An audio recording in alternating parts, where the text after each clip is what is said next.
تو وہاں سے آپ کو ایک اندازہ ہو سکتا ہے کہ ایم کیو ایم کو اکٹھا کیا گیا ہے اور اس سارے سسٹم کے ساتھ وہ کس طرح بڑھتی جا رہی ہے، اور وہ اگر وہ الیکشن کا بائیکاٹ کریں گے یا وہ وہاں سے نکل جائیں گے، اس سے اطاعت سے نکل جائیں گے، پی ڈی ایف نکل جائیں گے تو حکومت گرے گی، اور یہ سارا کھیل جو ہے ایک اسٹیبلشمنٹ کا کھیل ہے اور تیسری جگہ پہ کھیلا جا رہا ہوتا ہے۔ دوسری بات یہ ہے کہ جو میرے دوست نے سویڈن سے بات تو کی سیاستدانوں کی، میں بالکل مانتا ہوں کہ ہمارے سیاستدانوں کی کمزوری ہے اور ہمیشہ کمزوری رہی ہے کہ وہ اقتدار کو اس ٹائم تک انجوائے کرتے ہیں جب تک وہ لات مار کے باہر نکالا نہ جائے۔ بر وقت انہوں نے کبھی اقتدار چھوڑا نہیں ہے، لیکن ان کے پاس اقتدار جو ہے کبھی رہا نہیں، ایک کٹ پتلیاں رہی ہیں، اور اگر وہ کہیں پہ کسی جگہ پہ کوئی فساد برپا ہے تو اس کا وہ ان کا نہیں کیا ہوا ہے یا سیاستدانوں کا نہیں کیا ہوا ہے، اس کا محور و مرکز یا اس کو کٹ پتلیوں کے گولیاں لانے والے کہیں اور جگہ پہ بیٹھے ہوئے ہیں۔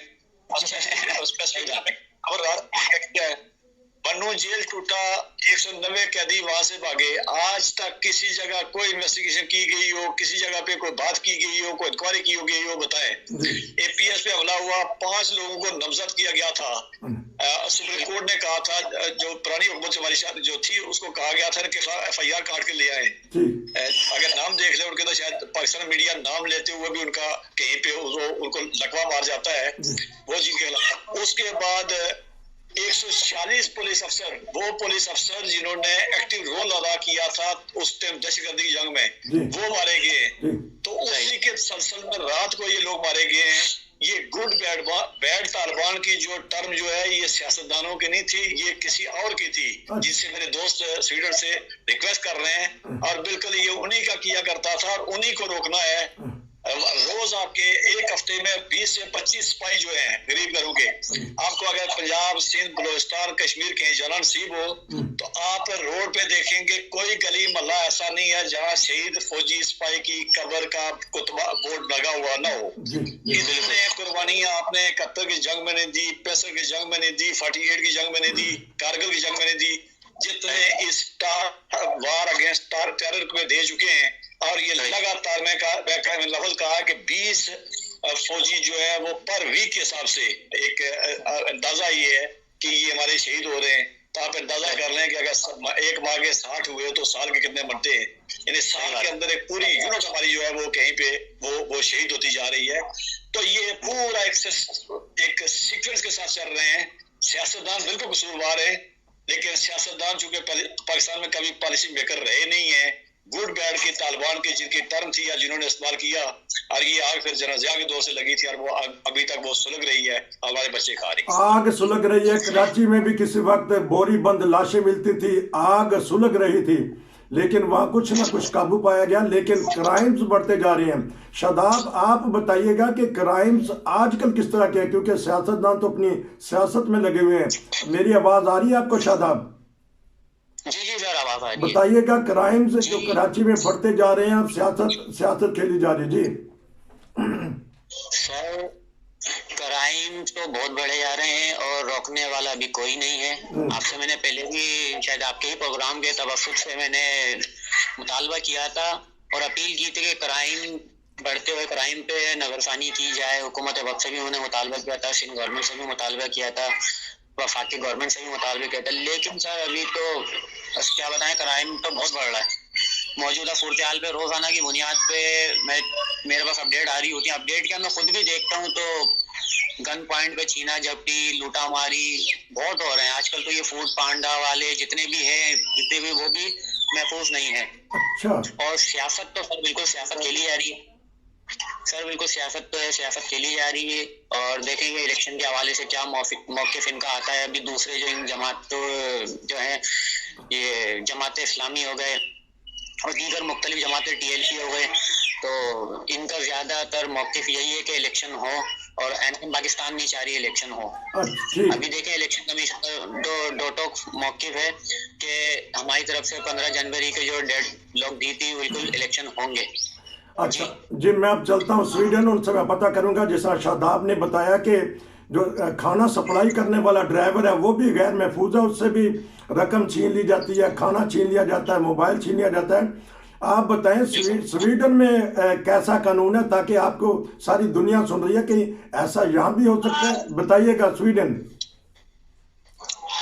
دیکھیں نصیر صاحب یہ تو یورپ ہے نا. یورپ کے یہ جس ملک میں میرا یہ دنیا کے ٹاپ 5 ملک ایسے ہیں دنیا میں جہاں ان کا سسٹم ہر لحاظ سے یعنی ایجوکیشن کے لیے, سیکورٹی کے لیے, تعلیم کے لیے یا میڈیکل سہولیات کے لیے دنیا میں ٹاپ پہ یہ جو سویڈن ہے یہ ٹاپ 5 ملکوں میں. یہاں پہ ہر چیز قانون پہ چلتے ہیں یہ لوگ. یہ کسی پاکستان کی طرح نہیں ہے کہ صدر حکم دے رہا ہے تو یہ چیف منسٹر دے رہا ہے تو آئی جی دے رہا ہے تو نیچے پولیس مان رہی ہے. یہاں پہ قانون کے اوپر پولیس اپنا کام کرتی ہے, اس کو کوئی مداخلت نہیں کر سکتا. باقی سارے ادارے اپنا کام کرتے ہیں, کوئی مداخلت نہیں کر سکتا ان کے آفیشیل میٹر میں. پاکستان میں جو کچھ ہو رہا ہے وہ تو سب انسانوں کے اوپر قانون کو کوئی مانتا نہیں. وجہ ہے کہ 5 سال میں پاکستان اپنے پاؤں پہ کھڑا نہیں ہو پایا.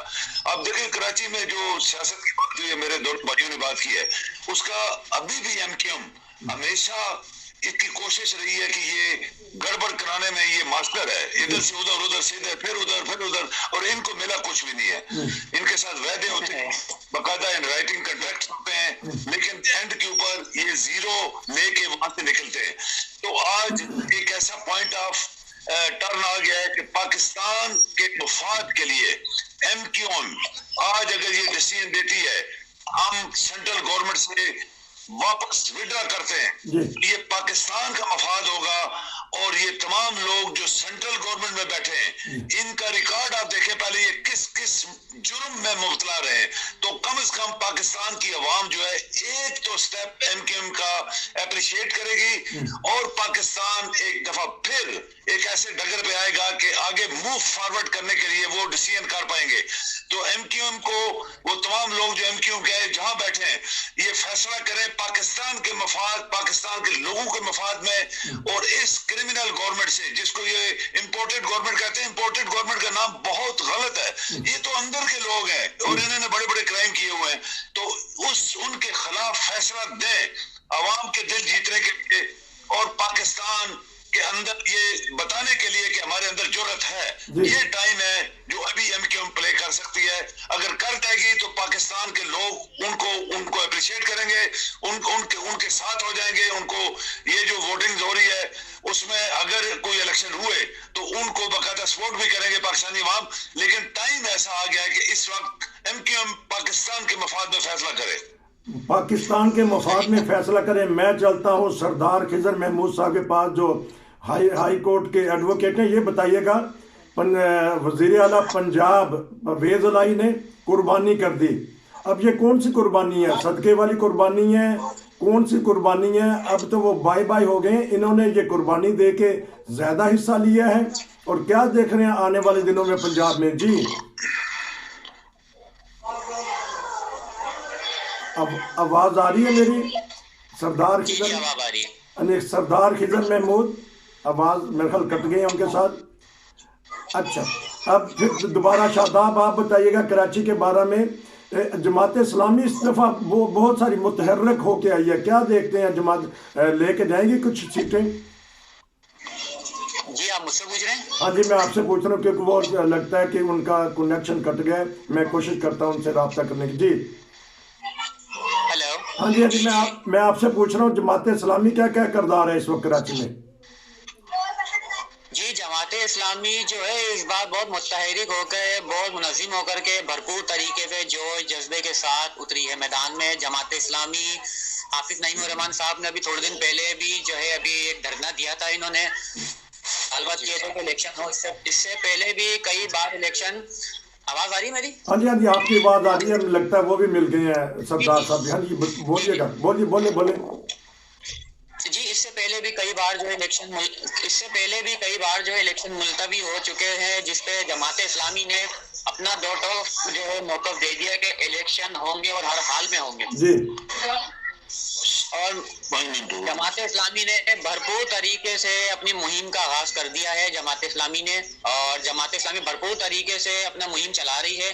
اور آج بھی میں نے سڑکوں پہ جگہ جگہ جہاں جہاں میں مختلف علاقوں کا وزٹ کیا ہے, روڈوں پہ وزٹ کیا ہے, ان کے کیمپس وغیرہ لگے ہوئے ہیں. حافظ نعیم الرحمان صاحب خود جا جا کے اپنے کیمپوں پہ وزٹ کر رہے ہیں اور اپنے کارکنان کو, لوگوں کو ہدایت کر رہے ہیں کہ 15 جنوری کو ووٹ جماعت اسلامی کو دیں, اور بھرپور طریقے سے کام شروع کیا ہوا ہے. اچھا اس طرح کہ انہوں نے پاکستان کے پریس کانفرنس کا کہ وہ کیا اپنا موقف دیتی ہے. اچھا اس وقت کیونکہ وہ میٹنگ بھی انہوں نے جانا ہے, ہمارے بھائی عبدالقیوم صاحب نے آخری 2-3 منٹ بتا دیجیے گا کہ ہمارے پاکستان کی سیاسی صورتحال اور جو حفاظتی صورتحال جو ہے کس طرح بدل سکتی ہے, اور معاشی طور پہ بھی ہم ڈیفالٹ کے قریب ہیں, کیونکہ آپ نے میٹنگ پہ جانا ہے. آپ کا بہت شکریہ, آپ بتا دیجیے گا 2-3 منٹ کے لیے. سویڈن. جی نصیر صاحب دیکھیں, پاکستان جس حالات سے گزر رہا ہے وہ بہت خطرناک حالات ہیں. دیکھ آپ کے معاشی جو سچویشن ہے وہ بالکل دنیا کے سامنے ہے, پاکستانی لوگوں کے سامنے ہے, وہ بالکل زیرو ہے. آپ کی پولیٹیکل جو سسٹم ہے اور جو پولیٹیشنز ہیں وہ اس قسم کے وہ پولیٹیشنز نہیں ہیں جو اپنے ملک کے لیے کام کرتے ہیں. یہ ذاتی اپنی ذات کو لے کے یہ لوگ آتے ہیں اور اپنی ذات کے لیے کام کرتے ہیں. اپنے اس جو جس جگہ بیٹھتے ہیں وہ وہاں سے اپنی ذات کے لیے کام کرنے کے لیے وہاں سے فائدے اٹھاتے ہیں. اور پاکستان لوگوں کو کبھی بھی انہوں نے کچھ نہیں دیا, ورنہ 75 سال میں ہم سے بنگلہ دیش ابھی بنا, بعد میں ہم سے ہی جان چھڑا کے بھاگے تھے, اور آج دیکھیں وہ کس ڈگر پہ جا رہا ہے, کس اچھی پوزیشن میں جا رہا ہے. باقی بھی دنیا اچھے پوزیشنوں میں جا رہی ہے, صرف پاکستان لڑکھڑاتی اور ڈماڈول کشتی کی طرح سمندر میں گھوم رہا ہے. اس کو اپنی منزل کا آج تک پتہ نہیں لگ سکا کہ 75 سال ہو گئے ہمیں. تو یہ ابھی جو حالات عمران خان نے پیدا کروائے ہیں ملک کے اندر کہ الیکشن کراؤ, یہی اس کا حل ہے. اور اس کے لیے تمام وہ محب وطن لوگ جو ہیں, میں چاہوں گا کہ تمام محب وطن لوگ اور تمام سیاستدان جو محب وطن ہیں وہ گٹھے ہوں, اس کا ساتھ دیں. اور ایم کیو والوں سے پھر میں بھی ریکویسٹ کروں گا کہ اپنے ملک کے لیے فیصلہ کرو, کبھی ذات کے لیے نہ کرنا. اگر تمہیں ڈالر کو دیتا ہے یا بریف کیس بھر کے تمہارے گھر میں بھیجتا ہے ان کو ٹکراؤ. اپنے ملک عوام کے لیے کام کرو تاکہ آئندہ تمہارا فیوچر جو ہے وہ روشن ہو جائے اور لوگ سمجھیں کہ ایم کیو میں. اچھا اب میں چلتا ہوں سردار صاحب, آپ لائن پہ کیوں ہٹ جاتی ہے.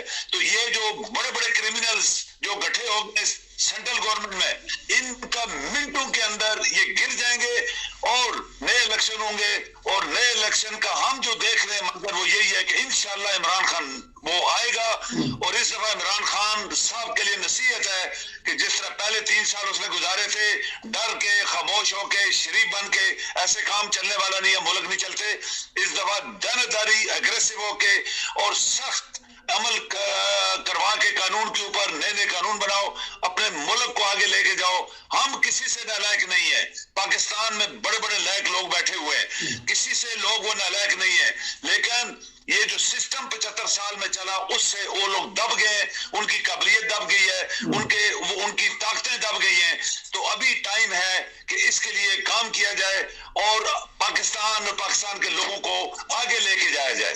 بہت شکریہ آپ کا, کیونکہ آپ کی میٹنگ تھی. اگر آپ رہنا چاہیں تو ٹھیک ہے. سردار صاحب آپ سن رہے ہیں میری آواز, آپ آ رہی ہے آواز؟ جی میں سن رہا ہوں. اچھا اب بتائیے گا. میں ابھی نصیر صاحب بالکل تیار بیٹھا تھا کپڑے پہن کے آپ کے ساتھ. میں نے جو ٹائم تھوڑا سا ملا میں نے, اور میں دونوں بھائیوں کو اپریشیٹ کرتا ہوں, انہوں نے بڑے اچھی سجیشن دیے ہیں, اچھی باتیں کی ہیں, اور انشاءاللہ پھر کبھی کسی پروگرام میں گٹھے ہوں گے. بہت شکریہ سویڈن سے, بہت شکریہ. جی سردار صاحب بتائیے گا, پنجاب حکومت, وزیر اعلیٰ پنجاب پرویز الہی نے کون سی قربانی دی ہے؟ صدقے والی قربانی دی ہے یا عید والی قربانی دی ہے؟